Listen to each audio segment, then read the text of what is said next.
Hello. Zero. Welcome back to the SuperCoach Experience podcast. I'm your host, Brandon Savage, the coach of the Xavier Turbos. We're in a good mood today.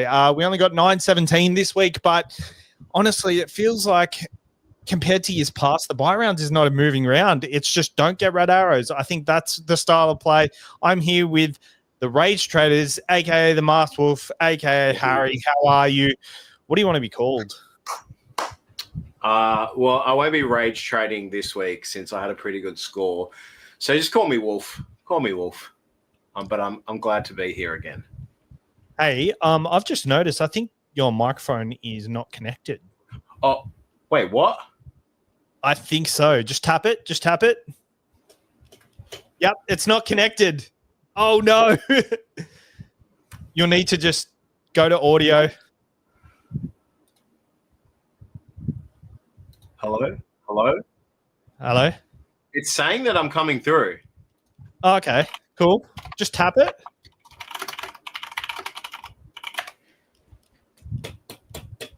No, it's literally not connected. Oh my God.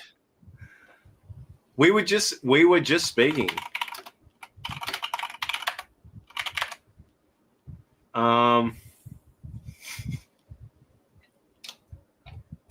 Hello? It's literally the same sound. Apologies, guys. No, I can hear him. I can hear him. Durstor, I can hear him. It's just not his microphone. Now? Yeah, that's better. That's way better. Way better. If you are listening on the stream, you'll be able to tell the difference right now. Yeah, I apologize. I actually don't know what happened there because we were talking the whole time. So yeah, sorry, I didn't realize it. That was my fault. Anyway, welcome to the SuperCoach Experience podcast. I'm your host, Brandon Savage, the coach of the Xavier Turbos. We're joined by the Rage Traders, aka the Masked Wolf, aka Harry. How you doing, mate? very well. Very happy with my week. Very happy with my trades. Very happy with my trajectory. How'd you go? 1-1-0-1. Holy shit! Flying. Good, so the good, the bad, the ugly for you. Well, I didn't go to Tedesco, which I was happy about, to be honest. I got scared at the end when he was on about 30, and then he got the try, and I thought, oh my God, he's going to get like a late try and then a try assist, and I'm going to hate myself. The ugly was most probably I was just expecting a bit more from the Raiders scores today. Maybe not Joe, but I think Horsburgh and Hosking, they're still fine scores, but I just expected, I know it was raining as well, and that came on during the game, but I just expected a bit more because I was like, I'm on like 980 and I've got 5 players to go in this game. I'm going to be flying.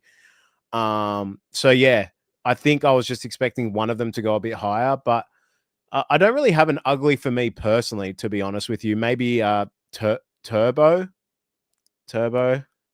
I mean, he updated to 72. He was still like a pretty good score. Yeah, I'm pretty happy, to be honest. 550K. He got 72. He got above what he's priced at. So you can only really be happy with that. He's got a good draw coming up. And the main thing is, Turbo looked good. Yeah, I just think I expected a bit more from Manly in that game, and I think a lot of people did. Most probably, you know what? And I know a lot of people were saying there's going to be nothing going right side, but I think maybe a lot of people thought something more from Ola and Garrick in that game, maybe just a bit of a higher score. But honestly, me personally, I didn't trade in Ola, Garrick, Turbo, Tedesco, which I was quite happy with. So I don't really want to put anyone there yet, but yeah, very happy with my score. And I assume being at 6K rank, I hopefully will be top 3 or 4K now. Yeah, that's a pretty good score. You should see some nice green arrows there. For me, 917. The good Dylan Lucas, massive there. Ooh, I traded in Lehigh Hopewade as well for 100 points, which was really crucial. I think there was a lot of center wings I was tossing up between. He was the cheapest, so I think I've won with that trade there. The ugly, I would say that Canberra game, Horsburgh and Tarpanay. I'm a bit worried about Tarpanay now with potential suspension coming in, but hopefully we can hear more about that sooner rather than later. And Garrick pretty disappointed with the 51 there. I've expected him to kind of pop off in the last few weeks, but he hasn't. Dylan Brown, 21 points as well. But let's wrap up the week. We've got some people in the chat. Cisco will Tarpanay update up. I think he will a little bit, but I'm not expecting too much, to be honest. Horse also will be on report watch, as on possibly missing a week. And I think from how I saw the game, I think there's more chance of Horse missing than Tarpanay, but I mean, who knows? Yeah, it could be either, to be honest. I wouldn't be surprised if both went either way.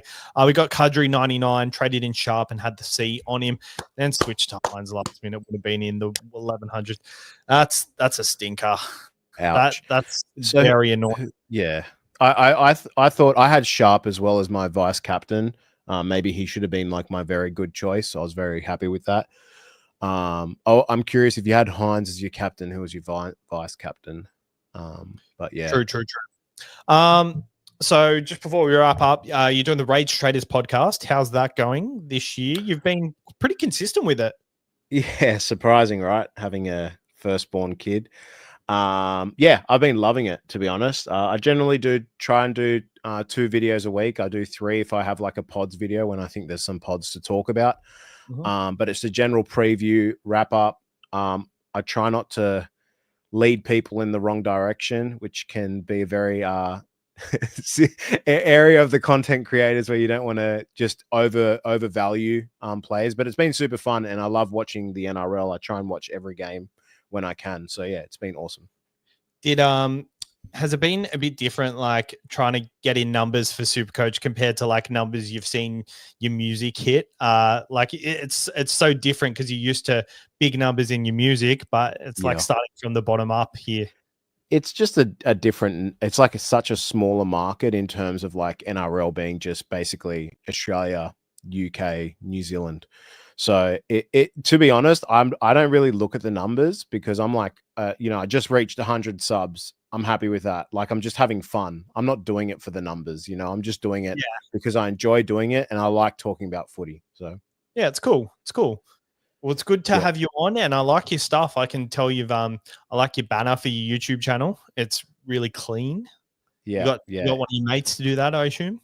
Yeah, I like black and red. That's and I thought I'm going to be called the Rage Traders, and we're rage trading people out. Why not have a bit of Darth Maul to it? So the Rage Traders. How'd you come up with that? Shut up. So blow yourself up. Yeah, a bit of inspo, a bit of help from Mr. Savage here. Yeah, it's okay. The SuperCoach experience came from a good old friend, Adrianosaurus Rex. I don't know what he's up to lately. I know he's playing SuperCoach, but he came up with the SuperCoach experience for us. So I'll be forever thankful for that for him. So let's go to where are we? Let's go to the first Dolphins. Yeah. Yep. That is my team. And now we got to go to game day. So Bulldogs versus Dolphins, and top score. This was a weird game. It was in the balance for a lot of the game. And considering the Dolphins put on 44 points, the high scorer was only 82 points. But for the Bulldogs, Josh Curran, 80 points top scored. One of the guys in one of our chats was very keen on Josh Curran. And I kind of said no to it in one of the Q&A podcasts. Very good score this week, but long term, I think it still was a good option. But the right thinking in his mind, knowing that he would get more minutes and will pump out a good score this week. Yeah, I think in a side that loses by that many points, with Preston, Max King out, that's really, really, I think it's just good awareness, to be honest with you. And let's not forget, out of all the games, it was raining the most in this one. Like, that is a very, very nice score. And I looked at that earlier before we were about to start, and I actually genuinely think he's someone we could possibly look at, but it might be a bit too late. It depends who backs up also from Origin, and I don't know exactly when Preston is back. So that's another factor. But yeah, a very good score if you brought him in. 100%. Harry Hayes, 59. Lippy, Hawkboy, 51. Burton, 50 points. I think a lot of owners would have expected more, but he went off with a HIA early. So 50 points was actually pretty good to get away with. But There's not much else here, to be honest, for the Bulldogs. Oh, you didn't want to talk about Connor Tracy? Sorry, I've got to talk about Connor Tracy. Oh, you haven't even told them yet. Okay. No, I haven't. It was on my Instagram. If you've seen, I actually made a song about Connor Tracy because I saw a lot of people online talking about the Connor Tracy trade in and blowing up about it, and they're all blaming the Guru and Tim Williams for pumping up the trade. So I made a song about it. This is in your realm for sure. Let's play it now. We'll play it now. 100%. Get the vibe going. All right, let's go. Timmy traded in Tracy. He brought him in for 44 over 3 weeks, and the sheep were angry. They came in bleeding like a baby in the middle of the night, and now they're blaming us for trading in Connor Tracy.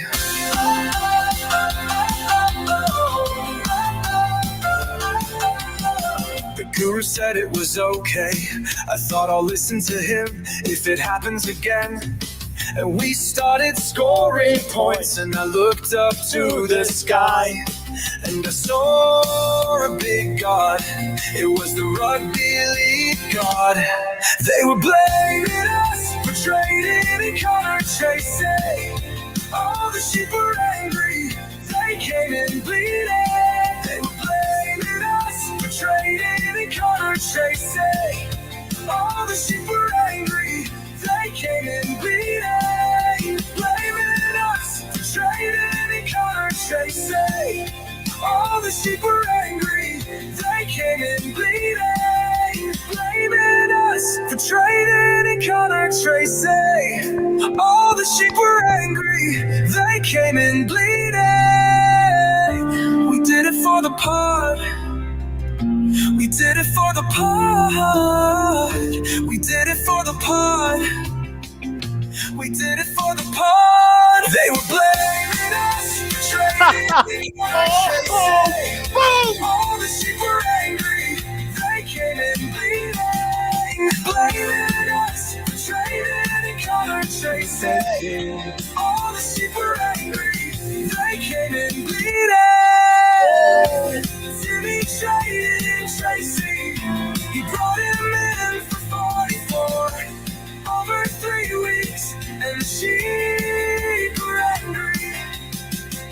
They came in bleeding like a baby in the middle of the night, and now they're blaming us for trading in Connor Tracy. If I was on The Voice, my chair would have turned around 10 seconds in. Oh my God, that song's on an 18, just like Tracy's. How do you see a new rank spot? You can't see it till overnight.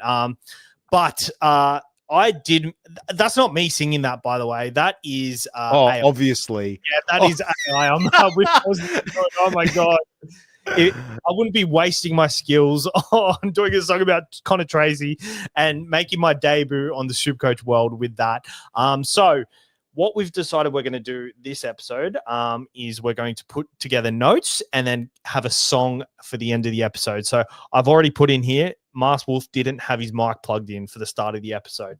The next one will be that you didn't have Tedesco, or you did trade him in. Didn't touch Teddy, wasn't ready. And he didn't touch Teddy, wasn't ready.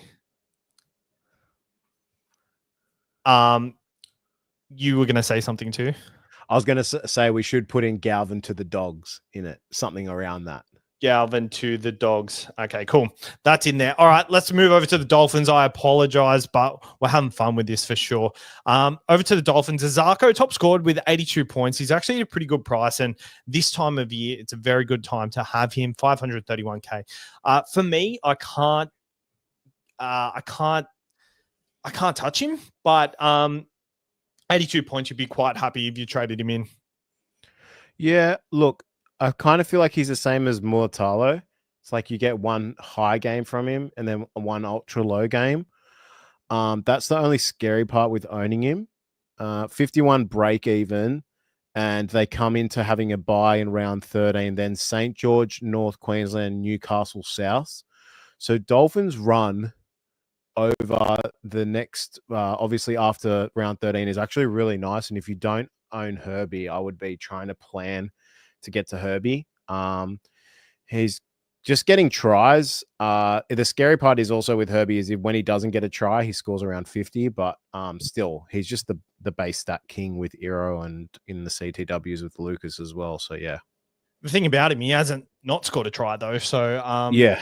You did mention Herbie. Another try, it was in the 64th minute. I'm pretty sure he scored like 5 or 6 tries in a row, and 4 or 5 of them have been in the last 15 minutes. And this was bang on. He's at 738K, doesn't really gain much, doesn't really lose much, goes into a bye. But as you said, the draw, he goes into the Dragons and Cowboys. I think that's a pretty good draw over the next couple of weeks. So if you don't have him, I think he's an end of season guy. And I'd be looking at getting him ASAP because I think there's going to be a game where he absolutely has a massive one. He scored 174 late last year. So I think he's going to be a nice own to have. Kurt Donahue broke his nose in this game. So Harrison Graham becomes interesting at 230K, scored a 7 on the weekend. He did come back, though. He did come back. So I don't know if he's injured for a certain amount of time or what goes there, but they do have the bye. So he's got a bit of time to recover there. Izzy Katoa, 57 points, pretty good there. And to be honest, there's not much with the Dolphins. I don't think the Dolphins are a really SuperCoach relevant side apart from those couple of players there. But anything else before we move on to the next one? I think one thing we should talk about is mostly some people getting a tiny bit baited by Hot Boy now that he scored a try in Bulldogs. Great negative break even. Awesome if you got him now. Just with the plays that they have coming back and also just expecting him not to score a try every game. Just be ready for him to get a 25 to 30 or a 20 to 30. But yeah, great if you got him in. He gets the try, 51 points. You're going to make money. But I personally don't think he's someone we go to now if you haven't got him in. 100% agree. He actually goes up in price quite a bit. Just let me get it up. I've got SuperCoach data here. Shout out to Jay Schubert, SuperCoach data. He messaged me last week after the show. Was listening, so shout out to you. He does all these things on Instagram where he does price changes and all that sort of stuff, so you can see the break evens and price changes within like hours of the game happening. So Hotboy he makes 40K from 230K and then a negative 10 break even. So I think just with the depleted Bulldogs pack, that's why he was inflated, but at the same time he gets a try, so that's also inflated. There's just, and the two other things emotionally, they have 2 buys in the next 4 rounds. So they have the round 13 buy and the round 16 buy. They verse Parramatta round 14, and then they have Souths away round 15. So 2 quite friendly games. You're just only getting 2 out of 4 from that. So even if you haven't jumped on someone like Kickow or Harry Hayes, just be aware that you're purchasing a player from the Bulldogs for 2 out of 4, which doesn't sound that great. Yeah, and I guess if you're like Max King was out this game, there's every chance he's the next forward to drop out of that side if, you know, a Jacob Safidi comes in and Laurie loves Jacob Safidi or like they lose game 1, they might bring in Terrell May potentially. All right, let's move on to the next game. Para played Manly, and it was Manly were heavily traded in, but Para absolutely dominated. Jack Williams top scored 96 points. Dean Hawkins, 91. SuperCoach-wise, Yongi, 90 points. Very good there. Do you have Yongi still? I have held him the whole season. He's been a nice little hold over this period, hasn't he? Yeah. I'd say the Starling hold and Yongi hold, maybe the Toya hold. They're mostly some of the best holds this season. I think there's one more center I'm forgetting, but yeah, he's been very, very good. Tamale's been pretty good, but I think the train's slowly slowly slowing down. Hopgood comes back to 79 points. Kitione Katonga, 67 points. Sam Rani, I kind of like the Sam Rani play. I think it's too late now, but he was 300K. Yeah. He was heavily traded. Got to try also, so just be wary of that. It was a very good try, but hopefully he can get lock down that center spot, because there is a center spot available. Sean Russell's been playing there. I'm not sure he's locked down a position yet, but Riley Smith, 54 points. We do have a question here from Nathan Spencer. Would you hold Riley Smith? Yes, I would. Just looking at their schedule. So they beat Manly. They come into Panthers away and Bulldogs away. It might be something where, I mean, personally for me, I don't like chop and changing my hooker roles. I still have Sandon Smith in my hooker role. And I just think, look, you're mostly looking at the lineup and seeing who's backing up from for Panthers. But still, he'll get you a 30 or 40. Live with it. He's a tackle machine. It's fine. 100% agree. He'll be about, he makes a little bit of cash here. Makes 20K, break even of 40. I don't think anyone is knocking down the position at the moment as well. So I'd be happy to hold there. And I think the attack will come. He's an attacking style player, but he just quite hasn't worked out for him yet. For Dylan Brown, 23 points, quite disappointing there. Will Penasini off for a HIA with 1. But for the Manly Sea Eagles, Lehigh Hopewade in for 100, a double. So that's 89 and 100 consecutively. He goes up. He goes up 50K and has a break even of 6 next week. So that's good to see. Plays the Broncos. But the big one, Tom Trbojevic. Tom Trbojevic, 70 points, 119 break even. So he goes down even further from that 550K. 2 loses 44K, so he'll be 505K with a good draw. Insane. But the thing is, absolutely insane. He looks very, very healthy. But imagine saying at round 12, 13 that if I sell Iongi, I can go to Turbo and make money. Is that not absolutely insane? My worry is he gets picked for the next Origin, especially if they lose the first Origin game. Look, obviously New South Wales, I would say, are pretty big favorites in this series, but it is at Suncorp. We know Queensland have like a huge heart in their team and they can just snag a win.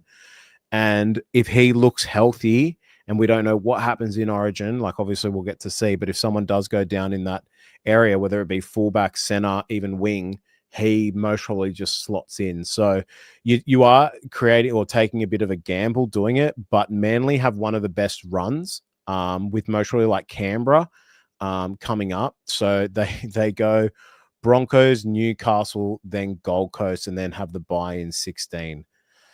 So yeah, I mean, Broncos are leaking points as well. So yeah, I don't know if he's a must-have, but it's scary not to have him. Yeah, he's a really, really nice person to have. And he looks better. And the Origin thing, like, I think that's just like for me, I'd be looking at trading him in, and then if Origin happens, then so be it. We've got a gun for the rest of the season at the price.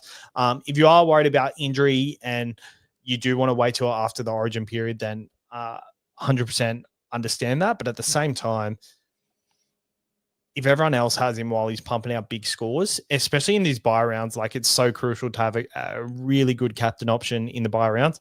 It's going to hurt you, but it also depends who are you missing instead of him. So like there's going to be Teddy Drinkwater. Are you going to have Turbo or Pappy? Like there's so many guys that you need to fit into 3 spots. So you can't I think that, sorry to interrupt you, but I think also the nice thing is if you do own Fletcher Sharp, which is what I'm really happy about at the moment, is he has that center dual position.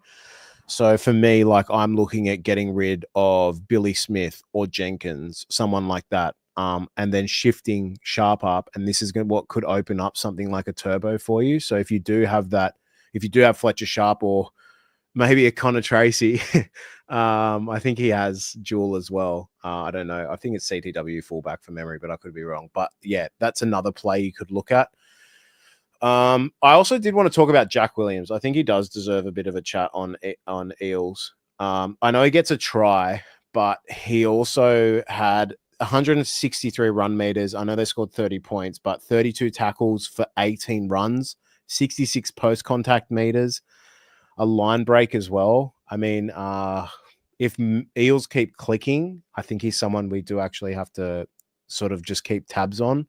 I actually I really like him. I started with him at the start of the year, and what he's doing is he's playing on the right side and then moving into the middle later in the game. And that right side for SuperCoach historically has been a gold mine next to Mitch Moses. So the fact is he's playing on that right edge, and he looks like he's damaging as it is without Mitchell Moses there. When Mitchell Moses comes back from Origin, I think that's going to be really good for him. I just think in the second row position, don't know if I love getting someone of this mid-range price in there. Like we've got Olakau'atu, we've got Tino, we've got Keon, we've got Lucas in all that sort of in second row.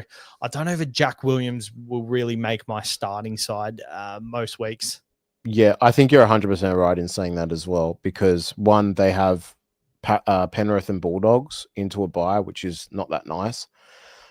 He might be a play, I would say, round 16, if anything. But I do think you're right. And actually, I'm talking about SC Playbook. I know you mentioned Timmy and the awful Connor Tracy play. I was actually going to pull myself up on that, so I'll talk about that after. Okay. Sorry. I just was going to say, Spy actually said something that really sunk into my head last week, and he said, I've just learned in these periods to stop chasing these mid prices that might get a 40 or 50 and make a bit of money. And for me, that's exactly what I did last week. I had trades in that were kind of mid, like even when we were talking about Jacob Saifidi from Newcastle Knights, when he had like a negative break even, I pulled out of that because I'm like, he's just going to get me 40 through the Origin period. And then he got injured. This is the type of things we need to start looking at, is making points in this period.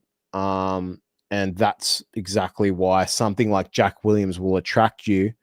But I also think it's kind of like can be a bit of a trap when we do have someone like Colo, who's just absolutely beasting it at the moment in a team that's kind of firing up and gaining some momentum. So, yeah, I know I did just talk about Jack Williams, and now I'm kind of putting him down, but I'm just like, maybe just wait and see, give it another couple rounds and see where he lands. But, yeah. I understand the interest, though. Like in years past, I think people like this have been really crucial around this buy period. But because we've made so much money so quickly, we don't really need the stepping stones that we have in the past, because the cheapies we have are doing so well. We don't need these people to be a stepping stone to an Olakau'atu or a David Fafita or something, because the cheapies we have are going up to the price of the Tinos, the Olakau'atus already. So we don't need these mid-rangers. I've got a question here from Zach in the chat. Jazz Tavanga, 83 points, played in the middle. I think for me, I could have gone him a couple of weeks ago instead of Cam McInnes, and it would have been a decent trade. But I think the last 2 weeks, Gerbo was knocked out pretty early, and Gerbo wasn't in the side this week. Gerbo returns next week and will be in the side, and probably will take up more minutes in the middle. When Gerbo is in the side, Jazz Tavanga doesn't play as much through the middle. So I think for me, and at the price, his price has already gotten a fair bit away from us, so I'm pretty happy to let him go. He does go up to 450K. We'll have a 23 break even, so it's not the worst price and break even, but just not for me. Also a team that just got absolutely stomped, so expect changes. That's one thing I also look at with SuperCoach is sometimes we see this one great score or a couple great scores, but the team's actually not playing well. And then we kind of trade in, and then all these changes happen and that pick sort of goes downhill. So I think there will be changes and it won't look as good for him SuperCoach wise. We've got Silico. He's always in the chat every Sunday. Shout out Silico. He's in the Patreon chat as well. As a Tavanga owner, not a buy if you didn't a few weeks ago, 100%. And like if he's a Tavanga owner, he's felt and he's watched Tavanga closely. Like I think if you're in that position and you're saying it's not a purchase, it means Tavanga is someone he's ready to move on sooner rather than later. Because I get it. If I had him, he'd be in my side and I'd be like, I can't deal with this. Like watching him way too closely, just hoping for him to jag something. That being said, he's not as bad as I'm talking him up to be, but I think just as a Supercoach person, his time is limited, especially throughout this period. Garrick and Olakau'atu. Garrick, end of season keeper, I assume, has a good buy schedule, but Olakau'atu, I think it's quite interesting. Like with your Lucas, your Tino, Keon, you got Eli Katoa coming up. You've also got have I said Lucas, Tino, Keon? Yeah. Like that's already four. Preston. Yeah. If you think Preston is a good one, that's already 4 second rowers. Like you're not going to be reserving more than 1 second rower per week. Do you think he's an end of season guy? I think he could be an end of season guy. I just don't think he's someone now we speak about with Origin. He's already been named as a reserve, which obviously means nothing, but it means he's on the cusp. And if anything happens, you're kind of like wasting a pick. I also think he's got, this might sound weird, but he's also one of the scare, like when I have him, like when I have Katoa, who's in my team, I'm kind of like, I know if he has a bad game, he's going to get me like a 50 or a 60. Like if he doesn't score, it's there. With Ola, if he gets no attacking stats, it's kind of very scary. He gets like this 30 to 40 and you're just like, you feel like he's not a premium in a sense. I just think there's way better picks. I think Colo is one of the biggest grabs you can get right now, especially South having that buy where you can just kind of grab him. His base stats and just the way he's playing, him not getting picked for like Origin as well is absolutely huge. But yeah, break even of 93. Is that after updates or is it going to be higher? It's going to be higher. So no, he has a 93 break even now, and he's going to have a 93 break even next week too, based on Supercoach data, and loses 41K. So he will be 608,000 with a 93 break even. Yeah, and if DCE doesn't back up, it's even more of a bigger no. I think everyone who made the play for Hopewadi is just in a really nice spot because they're just going to go left so much more than right if DC especially doesn't back up. Yeah, 100%. But DC will back up. I think he's prided himself on that in the past. Yeah.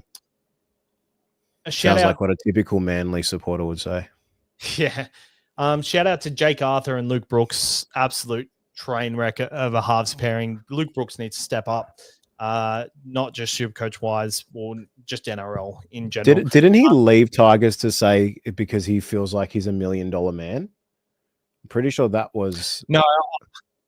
I don't think he wanted the $1 million man tag, so he wanted to get away from that, which he has. And he's escaped all criticism this weekend. I think just Manly and Seabold are copying it all, but I think he's like, as someone who's been in the NRL 10 years, he's got to be better. And someone who's played halfback, like he's not organising anything. He cannot organise to bloody zip his pants up. So Cisco says, shout out to Tottenham. I don't know what that means. I think it's soccer. That's an APL team. Are you joking that you don't know what Tottenham is? Let's just move forward. I get it, Cisco. Don't worry. Congratulations, and Postacoglu, however you say his name. Congrats. I do have to go back on Connor Tracy as well, because I know I made that song and everything, and it seemed like I was taking the piss, but I actually like the trade in, and I think he's going to be a really nice person to have after their bye next week. I think he's going to be someone who comes out and scores very well over this period. It probably wasn't the right time to get him over the last 2 weeks, but he did have a negative break even last week, so 100% get it. If you're an owner, I just stay calm, and he's a nice player to have over this period. I don't know. What's his break even? I just feel like you really wanted to see more from him now. I assume most people have him from in CT dub. Yeah, so he loses 60K and his break even will be 145. The thing that hurts you the most is them having the round 13 bye, to be honest. If they were versing Para and Souths straight away, I'd be like, cool. If you hold, you are just holding for the Para and Souths game and maybe flicking him after in round 16 where they have another bye. Yes. Yeah. you'd assume Bulldogs bounce back as well, and they have a bye, which means they get to rest. They get to like huddle up and rejuvenate. So yeah, maybe he is a hold. Could be a good hold too. I think he's a good hold. Silico Sav's getting insight what it's like to be a Knights fan after that train wreck of a halves combo.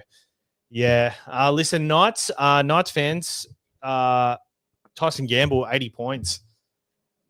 Probably looks way better on the left, to be honest. But do the Knights have a headache with Fletcher Sharp going 131? I don't think they do. Kalen Ponga is the best fullback, one of the best fullbacks in the competition. But I know Fletcher Sharp just looks so much better at fullback, 131 points against the Panthers. But Dylan Lucas is the big one here. All the chat was saying he was going to be out. And a lot of rugby league pages out there really putting out the news saying he's out and resharing the false newses. Hopefully it didn't affect anyone's trades, but if it did, I didn't tell you. So What? I got that picture sent to me, and I went, yeah? Are you joking? I've still got 2 boosts left, by the way. Yeah. So I went, you know what? Stuff it. Boosted Lucas to Turbo to get money in the salary, and went, this looks nice. I reckon Turbo could go big, and he's not going to play. Anyway, my kid's crying. I'm having it's like 2 minutes before the game, and then I see the picture on my messenger. He's playing. Quickly rescinded the trade, kept Lucas, kept the boost, and then Lucas gets that score. But Turbo would have already played, right? No. Sorry. Yeah. Would he? What do you mean? Yeah. Turbo played on Friday. I boosted to someone for Lucas. I remember that. Yeah. And then I rescinded it like 2 minutes before the game because I'm like, something doesn't feel like. I swear maybe I must have done it like before, but I remember getting the picture and I was like, oh my God, is this seriously happening? Like Lucas now. So I saved the boost and I saved most probably about 100 points, which was very, very lucky. That's so good. That's good. That's good. Shout out to all those pages out there spreading false lies. Yeah, I think that really annoys me because I get what it is. Like as a page, especially if you're a small page, it's a nice thing to do to be first to post these newses. Like you do get a lot of clicks and a lot of engagement, but it's like after you do a false one a couple of times, like you lose all credibility, and like people are still doing it after so many times of knowing in the game. Like I think if I'm in that space, I don't really post news or anything because it's no benefit. Like for me, if I post news, it could only backfire on you. I'll definitely post something if I'm interested in it and it's definite and all that sort of stuff. But you got to check out like Bloke in a Bar and stuff. He never posts anything until it's completely official, until it comes from someone credible. And then he also Clark, his NRL column. He waits. He schedules all his posts for like the certain time the next day. So it'll be all the news posts. And what he realized is it's not about being first. It's about providing the best style of content. Just being accurate. Yeah. So the people that are out there trying to be first all the time, it's just like, they're not the type of people like you really want to be following because they're just like, and I get it. It could be an honest mistake sometimes. Like the Mole posted it initially, and he seems credible, but he gets a lot wrong as well. So that's the one who I got the picture of him. Yeah. But like, don't want to name names, but at the end of the day, this could be something that someone ends their season on. They're like, I went Lucas to someone who went horrible and I used my last boost because of that picture I got, and now I'm like, I can't get back, so I'm just done. So Lucas Tumulatalo, who scored 30 points and he's out for 4 weeks now, like you could have done that. Exactly. Absolutely ridiculous. But 147 points, I think he's definitely an end of season second rower, potentially center wing, just depends on who you think is more valuable upside wise. Fletch Sharp, 131 points, really nice to get there. But for the Knights, there's not much else. Thomas Carp, 42. He pumped out a decent score for the bye round. Only loses 15K, so that's nice. But I think he'll be a nice little sell over the next little period. But for the Panthers, I think, are they done? I don't think they're winning this season at all. Most probably. Yeah, it's just their defense. It's not even their offense. It's just they're so bad on defense. And against the Knights, I really expected Blaze to step up a bit this game. I've always said, and I have a friend who is a big Para fan. We were saying this from the start. I truly believe he's 20 times better at fullback. Blaze. Oh, Blaze. Yep. Yeah. He's Also on top of playing that, there is word that Sharp might retain fullback, and when Ponga comes back, he may be in the halves. See, I get the ball more. I definitely thought about that. Which is huge in my opinion. If that happens and Ponga goes to halves and he's touching the ball every set, it could be very, very big. So the thing is, in attack, Ponga is playing 5'8" anyway, and Sharpie is playing fullback in attack. Like they are kind of playing this split fullback role in attack, but I don't think they need to do it. Like I think Fletcher Sharp has been fine at 5'8". He's tackling well. I think they keep him there. Yeah, it probably isn't his best position, but 5'8" wasn't Munster's best position for a long time. But he went to 5'8" and he's an Origin 5'8" right now. So I think in order to keep Ponga and get the best out of Ponga, you keep him at fullback for sure. Yeah. There's also a good question there from Comlord, if you want to bring that up. It says, do you think Lucas is more valuable at 2RF or CTW? It seems like he is best at 2RF with some of the CTW starting to go big. Yeah, I definitely think he's better at 2RF because he's an upside second rower, whereas like we don't have Dave Fafita this year, who was usually our high upside second rower. Our second rowers are probably going to be Tino, probably Kolomatangi, maybe Olakawatu, Eli Katoa, and I think he's going to be the other one. I think you've got them four. Whereas the center wings, I feel like it's going to change week to week. So I think depending on the makeup of your second row, week to week, like say a center wing you has a bad three round draw, you can move Lucas up to center wing to cover that if you don't like anyone. And then you've got that fourth guy to go into your reserves. Cisco, Hudson Young. Yeah, I keep forgetting Hudson Young, but I think he's definitely up there in the second rows as well. But I think for center wings, you've got Herbie, potentially Fletcher Sharp. You've got Kale Ero, Ruben Garrick. You've got Val Holmes. You've also got who else is there? There's a few others that a lot of these guys are playing Origin or injured though. Like I actually have Lucas in my CT dubs at the moment. So do I. I still have Hubner. So it's like I could easily go. Oh, so do you? I could easily go. You could you could go Geimer or Hubner out and just swing up Lucas, and you've still got Egan, who's most probably a must trade for you. Do you have Boost left? No. Oh, shit. Look at it's getting tight over there. The turbos. It's getting tight. 19 trades left, no boost. Man went ball to the wall.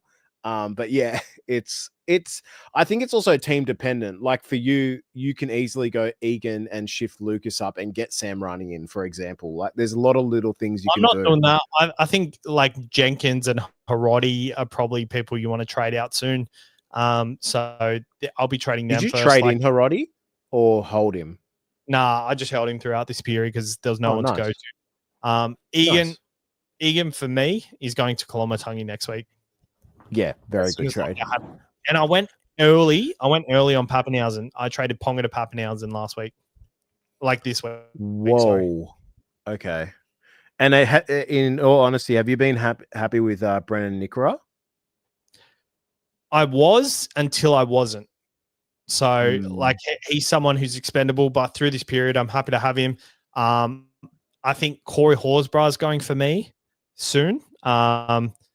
And Jenkins and Toya's gone after next week, I reckon. Yeah. I find it also so funny that so many people traded in Cameron McGuinness, who went to the same high school as me, by the way, and he scored a try in each of those games. Yeah. Yeah. He scored a try yesterday for 70 points. Insane. Yeah. Anyway, let's move on to the Roosters Sharks game. And my captain Nico was in this game. He looked like he played pretty well, to be honest. But they didn't get the wing. The Roosters played really, really well. And someone who I talked everyone out of, Hugo Savala, 95 points. He has just delivered at the right time and in for a nice little cash injection over the next few weeks. So really good purchase for those that have held. And by the time Sam Walker comes back, he probably would be maxed out. Won't have much time to drop. So that's a good thing. Too late to get him, I think, if you haven't. Oh, definitely. He's not really a SuperCoach player, but he just fell into points on the weekend. Tedesco, 60 points. Oh, I love this. Tedesco, 60 points, which means Tedesco goes down 34K. So he will be 885K next week. And then he has a break even of 162 next week against the Canberra Raiders. So Canberra's home. I need to check. 162 is wild talk.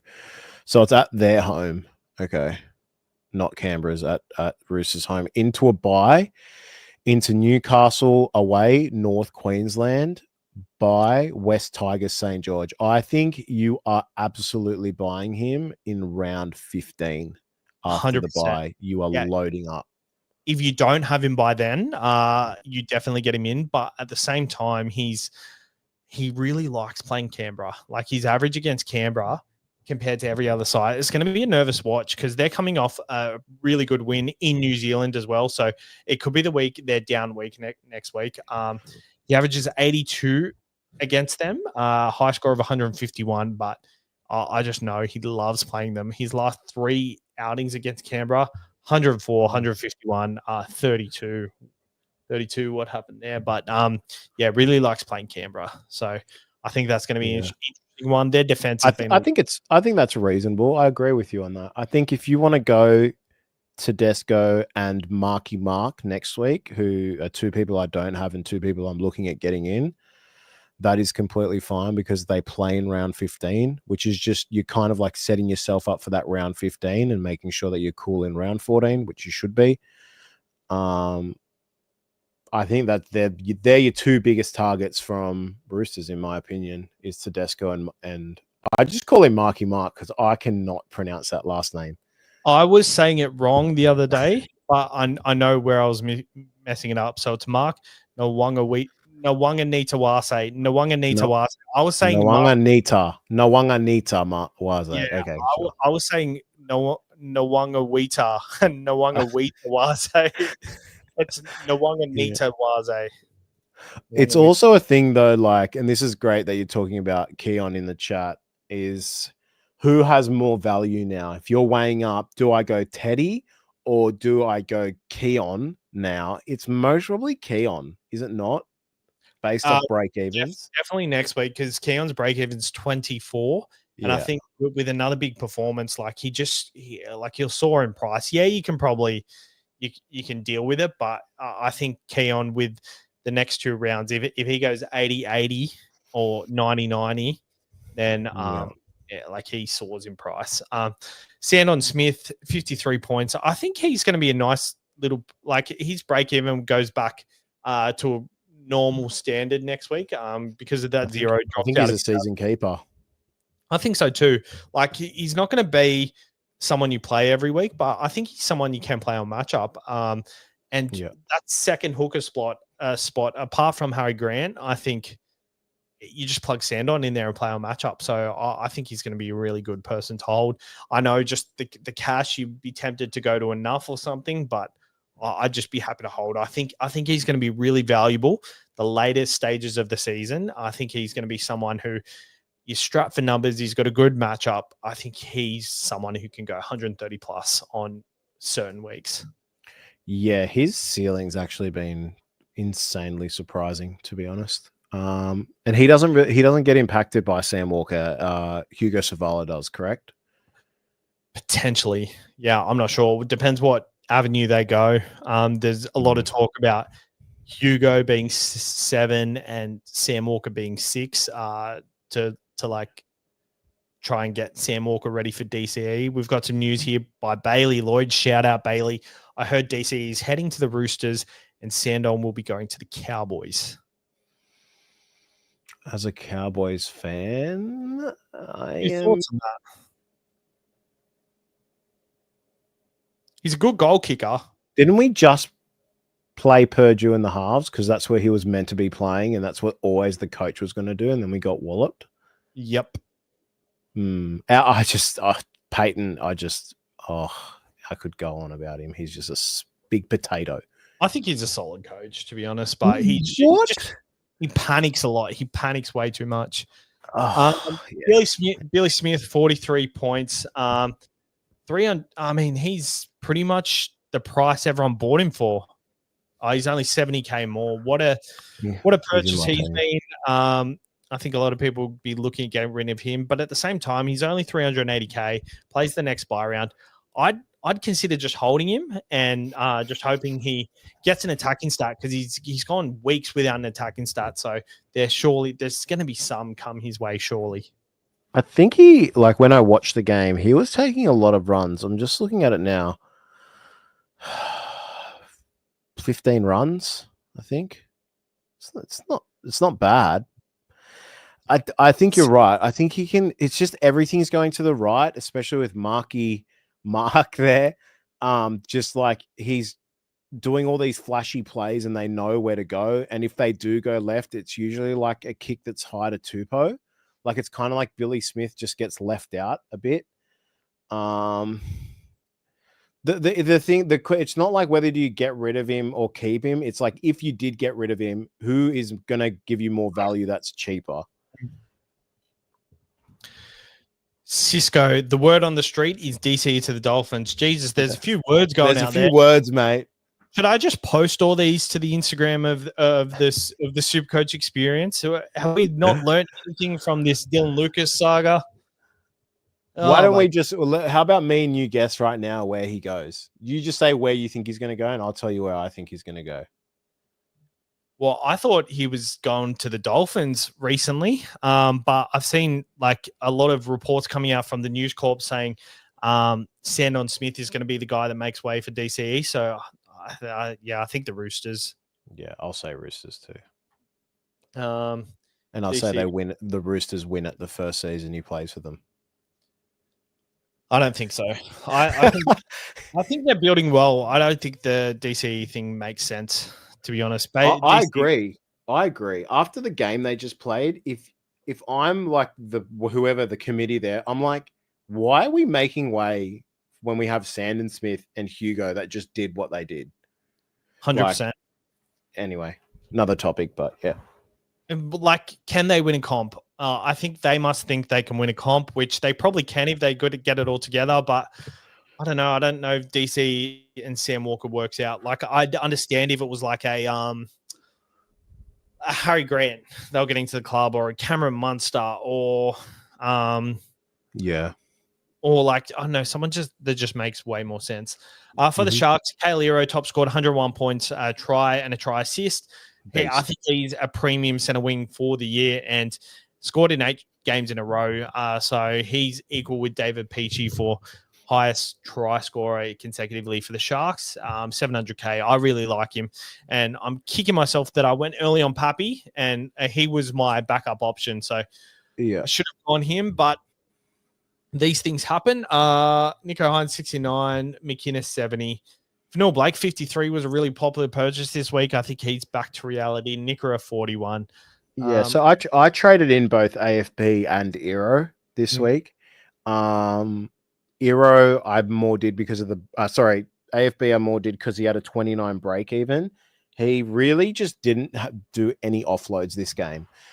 So for them losing 42-16, especially for Iro, I think someone that you really have to mark down as someone who's close. In my opinion, he's a must-have premium center. Mulatalo is likely getting a 1 or 2 weeks. I'd say it's going to be 1 week. I don't know if that's really going to impact or help Iro. Might help him because he's just going to hold the ball even more. Because Mulatalo did like a really bad shoulder to the head to someone. I forget who it was, but I think he might get 1 to 3 weeks, so I'm not sure what's going to happen there. Yeah. So I would say it's good for Iro. They do like going left. For them, they do have the bye though, the round 13 bye, but then they have New Zealand, St. George, Broncos away, and then Melbourne away into another bye into Dolphins and Sydney. So their draw is really, really nice, and I think this is why Tedesco is going to be someone everyone basically gets in. But yeah, Iro for me is like up there with the top 2, top 3 must-have premiums that are actually playing at the moment. 100%. Not much else doing. Jesse Ramian, 35 points. He'll go down 40K to 430K. So he's someone. He was so bad. He was so bad this game. He dropped so many balls when they were like trying to build momentum. He literally stunted it. I've said this before. The only players I can really trust now in Sharks is Hines, AFB, and Iro. They're the only 3. I don't think I could, or maybe McGuinness is mostly the most stable one. Yeah. Those 4. Anywhere else, I'm just not touching. I can't touch Nikra. I can't touch Ramian. Sorry. I think you can't have too many of them. Like years past, we've loaded up on them, but they're the type of side that not really all of them go big at once. It's always like one 100%. Side or the other. But yeah, I agree. Hines is one. Mulatalo is someone I just don't want to touch. He was on negative like 10 for ages till he scored that try. He's lucky he scored that try, to be honest. I've just lost my screen. That's all right. I'll continue on. Also, Dominic Young, 101 is pretty massive for 1 try and 1 try assist. Yes. Pretty insane. I think this is what I'm going to talk about with Billy Smith. You reckon there's a chance Toya comes back into the centers and Billy Smith gets dropped because Dom Young and Mark Nwanga Nitawase were like so good together? Yeah, 100%. And I also think that if they lose and Young has really bad defense, that's when the only time he really gets dropped. But if they continue to win and they go on a streak, which I actually think they will, I think Young could actually be a sneaky pickup. Could you click him for a second and just tell me what's his price and what his break even will be? 547.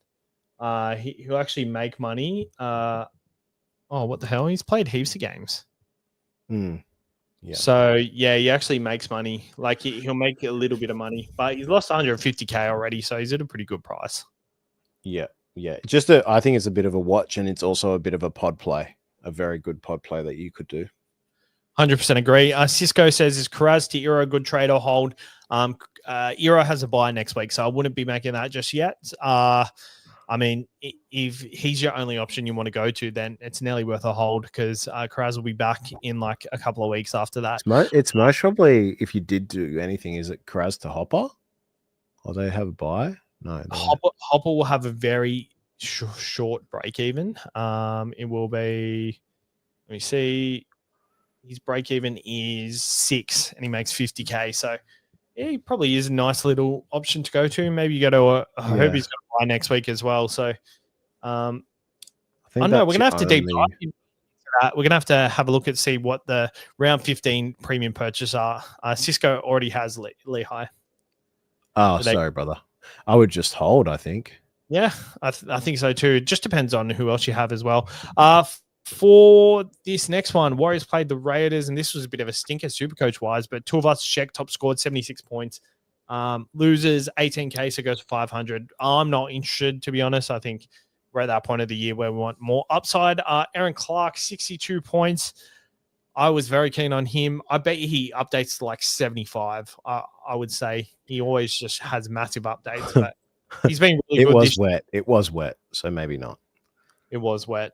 Can I just say also, I traded out Aaron Clark when I think most people did, and I brought him back in about, I think, 3 rounds ago. Yep. I usually wouldn't do that because I kind of am stubborn. I'm like, I traded you out for a reason. Don't do it. I actually think Aaron Clark is close to a season keeper. Yeah, for sure. I reckon too. The way he plays with Warriors, if you actually watch these games, he plays very similar to like AFB where he kind of gets the first ball and chooses whether he wants to run or actually set up the play, which helps him just to be also a great contender for a try like contribution as well. He's just elite. Like if you've held Aaron Clark and got the news of Dylan Walker leaving, it's mostly been the best hold in terms of someone who wasn't doing well. Yeah. And now absolutely doing crazy. Like 62 in a game that was absolutely pouring down. And the ref blew the whistle so many times this game. It was actually insane. He's just doing so many good things. So yeah. And also, it was like the game, watching the game, it was very physical and like both teams were laying all over each other. So it was like there was no chance to get a quick play the ball and get like a cheap tackle bust every second run. Like it was very physical. So like that's 62. Like let's just have a look and just see where it's come from. His recent scores are insane too. 35 in tackles, 25 in runs. So he scored 60 points purely in runs and tackles. 2 points in ineffective offloads. I was going to say no negative stats. He's got a -2 for penalties conceded, but that's it. Like, that's really good. Like, look at Starling underneath him, -14 in stats. I mean, actually, that's also in 63 minutes. I reckon he can play a bit more, but that like he has the ability to if need be, but obviously like they got Ford back, Barnett wasn't there, but I don't think it impacts him. Like when they have the full strength squad and Barnett is back and Ford is back, he just plays this 13 role where he's like, I almost see them play a bit worse when he's not on the field, and the coach is like, okay, I need to get him back on.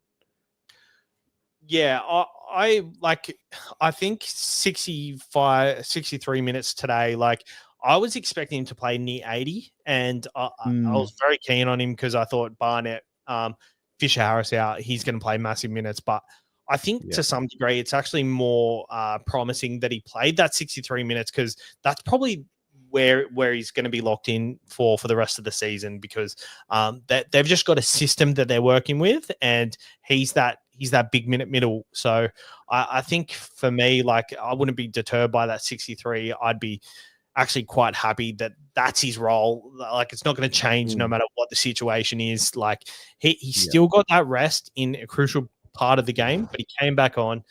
So it'll be good because like you would assume in like big smash ups that he'll just stick to that as well. So I think that's promising to see. And he comes back on generally for like the last 15 minutes or 20 minutes. That's when the coach sort of inserts him back in, which is good because he does have the ability to break lines. He's honestly so good. One thing I will just mention their draw.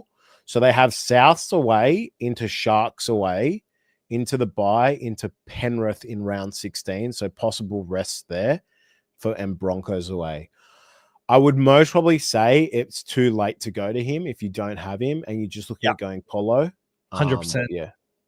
Yeah. For me, I didn't get him because he didn't have that round 15 and 18 cover.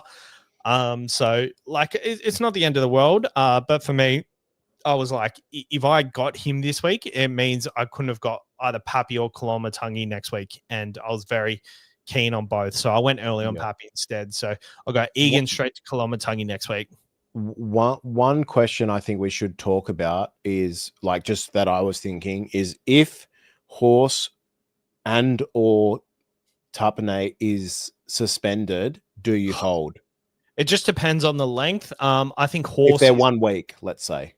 I think Horse is a trade out regardless. But if Taps is suspended 1 week, I'd be happy to just hold Horse, to be honest, because Horse still got 41 and with a sin bin. So that'd be closer to 60 if he didn't get sin binned.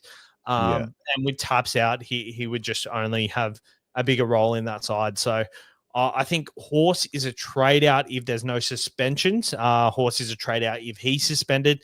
Tapane is not a trade out, in my opinion. I think like the game didn't work for him. I'm annoyed. I'm a bit annoyed, but I just think, it just how the game went. And so if Tapane gets 2 weeks, right, and Horse doesn't get suspended, do you still hold Horse? Yes, I think so. Yeah. Yeah. Like he's not an emergency trade out. I don't think he's like if you're not playing an Olukwatu or something over him, like he doesn't need it. Just also depends on how strong your 17 is. Silico taps 2 on reports and probably also got Starling binned with the challenge. Yeah, it's funny when he did that challenge. I was like, oh, this is not good because that tackle was like he jumped off the ground and hit him in the head after that. So I knew that was not a good challenge. It was the exact same as the Paps challenge when they challenged the Storm challenge, and then Paps got binned from it. Zach, I captain Taps. Unlucky, mate. I had the captaincy on Tap and A as well. Did you really? In the wet? No, I did, but I changed it to Hines last minute. Okay. Because I was like, Taps could get 80. That the difference that Hines and Taps could get is massive. So I'm just disappointed I didn't VC do anything on Dylan Lucas because I think it definitely was something I was thinking about at certain stages, but it wasn't something I definitely did. For Metcalf's doing all right too, so he would have been a nice hold. He's probably a sell over this little period. Fogarty, top scores for the Canberra Raiders. He's just keeping up with his 700K price tag. Seb Chris, Tom Starling, 56 with a sim bin. Tamale, 45. You think Metcalf is a sell? What did he get? Yeah, he got 54. He looks way better in real life than he does in SuperCoach, in my opinion. Yeah, but what do you do? What, like, I know you're saying he's a sell, but like what to who? Like, are you hoping Galvin plays and going Metcalf to Galvin? Maybe you're waiting. No, probably like Jaden Campbell. Yeah. Okay. Yeah, I don't know. I've got Jaden Campbell and Dylan Brown, so I don't have to worry about it. And I was keen on Matt Burden, but I'm probably not keen on Matt Burden anymore. But like, yeah, he's got Souths, Sharks, Penrith, and he's got a couple of buys in between. So, and then the Broncos. So I would sell him. Yeah. I would hold him for Souths personally. Maybe flick him at Sharks. Yeah. I'd be happy with that for sure. But yeah, sure. Okay. Let's see what his break even's going to be. Hold on. So his break even's going to be Metcalf 85. So you could probably hold on to him for that. Could easily get 100 against South. We know he can do it. Most probably not, but also Egan, most probably someone that people are a bit disappointed with. He's kind of up and downish. I mean, as I said before, I wouldn't be making all these changes in hooker positions, but I think it was a couple weeks ago, a lot of people went to Egan, I think it was. Yeah, Timmy did. Yeah, I think hooker is just Riley Smith, Sandon Smith. It's a bit of a rank spot at the moment, isn't it? Or Cameron McInnes. Oh, I've got no hooker next. Oh, I've got Sandon Smith, to be honest. Zach Hosking, 41 points. Underwhelming, but the game didn't work out for him. I think, Roosters, Rabbitohs, the draw's not amazing, but I mean, the role's okay. Like he's playing in the middle a little bit. It was just, honestly, if you didn't watch the game, you think this is so bad, but there was so much rain and it was such a physical game that was stop and start with the whistle that just you'd actually should be happy-ish with this score. Like, it just wasn't friendly for SuperCoach, the weather. And it was a lot of up and downs. You're not going to do anything. If you didn't get him in, you're most probably happy with this. But if you have him, just hold him. Canberra have one of the best draws as well. It's really, really nice for them. They have the Roosters into South, into into West Tigers, into Newcastle, into St. George. I'm holding all the way up there. So 100%. Cisco here says Appy might be the option with no De Silva. What do you mean there's no De Silva? What's happened with De Silva? So Appy is 499K, -6 break even. He plays the Cowboys, Penrith. He does have buy around 15, but I like him as a SuperCoach option if he does not have Talon De Silva on the bench. I think he's like this year, he's definitely playing less minutes with De Silva there, but maybe they bring on Tristan Hope, is it? off the bench. He played early in the year when Appy wasn't there, so maybe that happens. But I guess we'll wait and see on Tuesday, see if there's anything come about it, and we'll talk about that. But I do want to get to the song. The song. So here are my notes. In? I did. So throughout the episode, Masked Wolf didn't have his mic plugged in, and he didn't touch Teddy. He wasn't ready. Galvin to the Dogs. Tommy Turbo looks like he's about to explode. People tried to clickbait for Lucas. Savs only has 19 trades.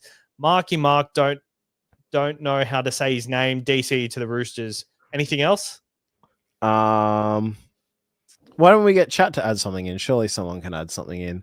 Well, what genre? Country. Country? All right. Yeah. Can you make a country song? What? Yeah. Okay. Yeah, you do. Put in anything in the next minute, and then we'll create the song, and we'll answer questions at the same time. Yeah. All right. So, can you make a country song about Masked Wolf didn't have his mic plugged in, and he didn't touch Teddy because he wasn't ready? Galvin to the Dogs. Tommy Turbo looks like he's about to explode. People tried to get clickbait for Lucas. Savs only has 19 trades. Marky Mark don't know how to say his name. DC to the Roosters. What else? Sharks and Manly are pretenders. Oh, here we. Okay, this is a good one. Gus said we're not interested, but he already frisked. What? Okay, I'll try that. So Galvin to the Dogs. Yeah. Galvin to the Gus said he's not interested, but he friskin. Fletcher Hunt looked like Bradman best with a country mullet. Fletcher Hunt look like Bradman best with all right, I think that's it, because I think there's like a character limit that you can do. So let's generate this song. So we've got Playmaker. Jesus, Playmaker. No chat on Garlic as a hooker. So let's have a look at Garlic. I'm pretty sure he turned up last game. Let's see. I want to see their draw too. I think they have a horrid draw though. I just don't. They have 2 buys, right? Pretty sure. That's why I'm not touching anyone from Melbourne. They have. Well, they've just finished around 12, and they do go Gold Coast, North Queensland into a bye into South Sharks, North Queen. Their run is so good. Holy crap! Whose is Melbourne Storm? Yeah, well that's why I was like, I need Pappy. Yeah, I still got him. I'm so intrigued how people traded him out. Who do you think the 3 fullbacks will be? Do you think it's still Pappy, Teddy, Drinkwater? I think Drinkwater is going to be someone we get rid of eventually. I think it's going to be Tommy, Teddy, and Pappy, and back to the old days, baby. Well, I'm trading in for Gutho next week, by the way. Yeah, I think that's pretty good. I'm like not even joking. St. George versus Newcastle, then Dolphins, then Sharks away, then have a bye into Parramatta, Canberra. Are you ready? No. This song is ready. Okay. Let's go. This is how we're ending the stream though, right? Or no? Oh, we'll come back. We'll comment on it.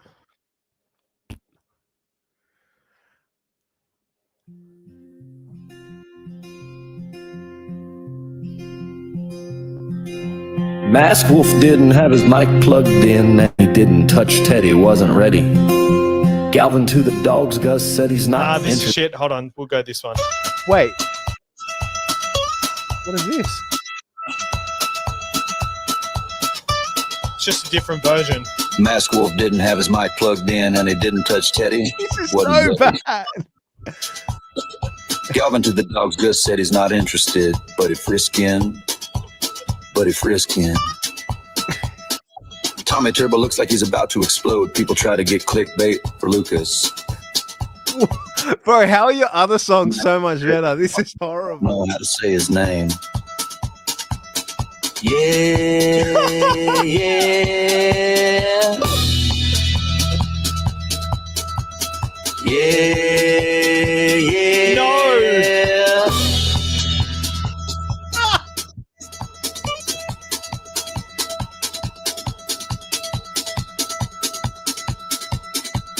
Cherry Evan to the Roosters. Fletcher Hunt looked like Bradman Best with a mullet.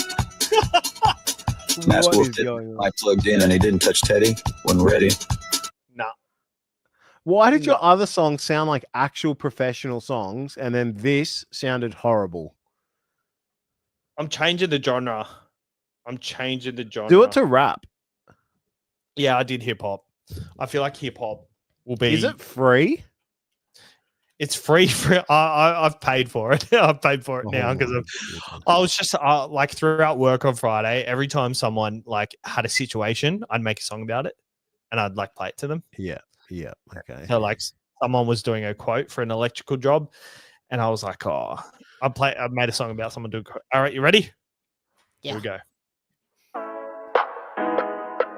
Oh, this is already better.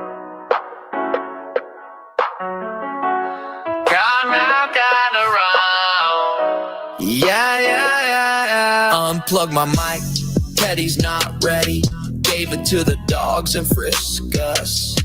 Tommy Turbo looking like an atom bomb. Tried to clickbait Lucas and it went wrong. Says with the tricks. Marky's with the name. Cherry Evans going to the Roosters. Look at that Fletcher. He's looking like Bradman with the mullet. No matter how you cut it, it's a weapon. Tommy Turbo looking like an atom bomb. Try to clickbait Lucas and it went wrong. Says with the tricks. Marky's with the name. Cherry Evans going to the Roosters. Look at that Fletcher. Look rat. Lights go to the bitch. I retire the bat. What is going on? Fletcher. Every base always shout out to you. Me, I either solo skill but my I will try the other version. unplug my mic, Teddy's not ready. Ooh. Gave it to the dogs and Friskus. Tommy Turbo looking like an atom bomb. Try to clickbait Lucas and it went wrong. Savs with the trace.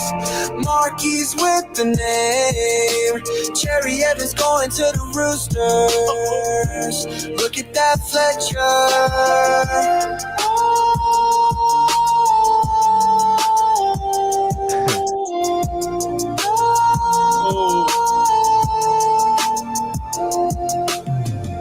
He's looking like Bradman with the mullet. No matter how you cut it, it's a weapon. It's cool cadence. Looking like an atom bomb. Try to clickbait Lucas and it went wrong. Savs with the trace. Marky's with the name. Cherry Evans going to the Roosters.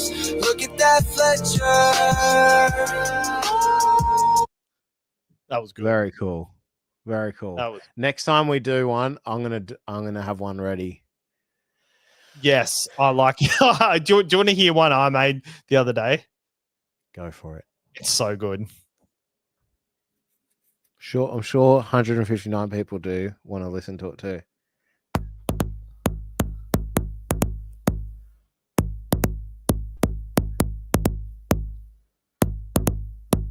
Me and GarageBand at 1:59 a.m. I took a hot, steamy shit.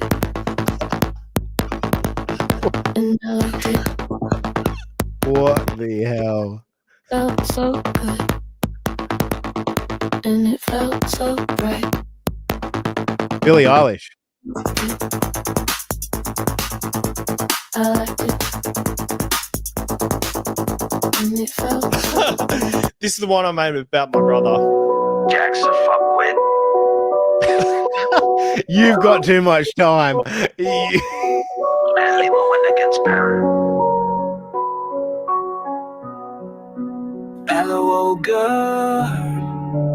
LOL good. Oh, wait. This isn't the one. LOL good. LOL girl. LOL girl.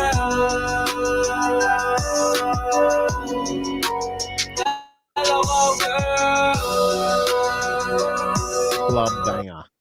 Oh, that we made that one because my brother makes fun of my daughter for the way she says yellow and yogurt. She says "ello ogurt," so Oh, he makes wow. fun of her for it. So like that's anyway.